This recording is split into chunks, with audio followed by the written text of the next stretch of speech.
Bihar elections शायद से देश के इतिहास की अभी तक की सबसे अनफेयर इलेक्शंस थी। वो कैसे? अभी पता चले। 3 महीने पहले संजय सिंह का ये बयान देखिए। आज मुझसे आप लिख के ले लीजिए, चुनाव हाईजैक हो चुका है, निष्पक्ष चुनाव बिहार का नहीं होगा। कैसे कैसे 80 लाख वोट जिस राज्य में काट दिए जाएंगे, जिस राज्य में 5 लाख वोट डुप्लीकेट बनेंगे, जिसमें 1 लाख वोट अता पता नहीं किसका है, उस राज्य के चुनाव परिणाम क्या होंगे? आप सहजता से इस बात को समझ सकते हैं? अरे बाप रे!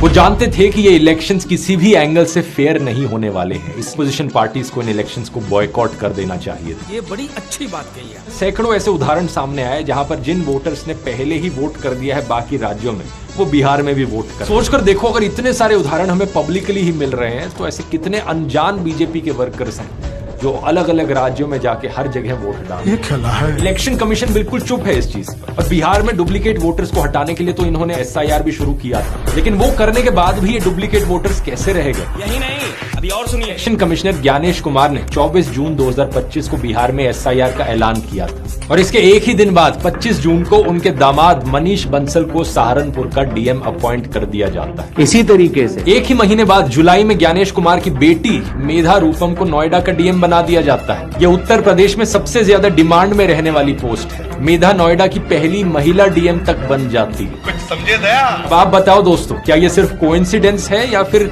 यहाँ पर कोई लिंक है? इसका मतलब है ज्ञानेश कुमार SIR करते हैं और उनके परिवार के लोगों को इतनी अच्छी अच्छी पोस्टिंग्स मिल जाती है। सबके सब चोर हैं साले। पोलिंग बूथ की CCTV फुटेज एक बहुत ही अहम चीज है दोस्तों। हाँ बिल्कुल।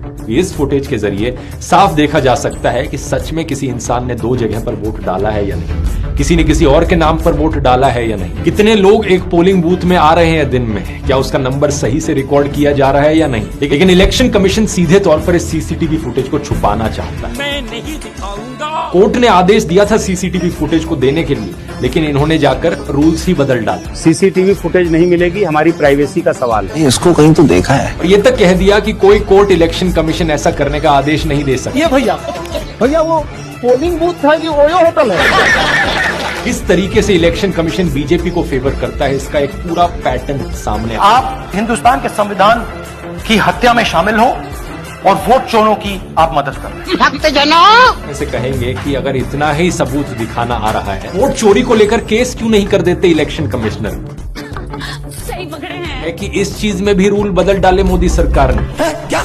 इलेक्शन कमिश्नर्स को लीगल एक्शन से बचाने के लिए 2023 में मोदी सरकार ये अमेंडमेंट लेकर इस एक्ट में एक नया सेक्शन जोड़ दिया गया कि ऑफिशियल ड्यूटी के दौरान किसी भी काम के लिए इलेक्शन कमिश्नर्स के खिलाफ जीवन में कभी मुकदमा नहीं किया जा सकता। बहुत डिटेल में प्लान करके चीजों को ऑर्गेनाइज कर। अब आप ही बताओ दोस्तों, कोर्ट जाकर फायदा क्या जब इलेक्शन कमिश्नर्स के खिलाफ कोई केस किया ही नहीं जा सकता? अगर हम करें तो करें क्या, बोले तो बोले क्या?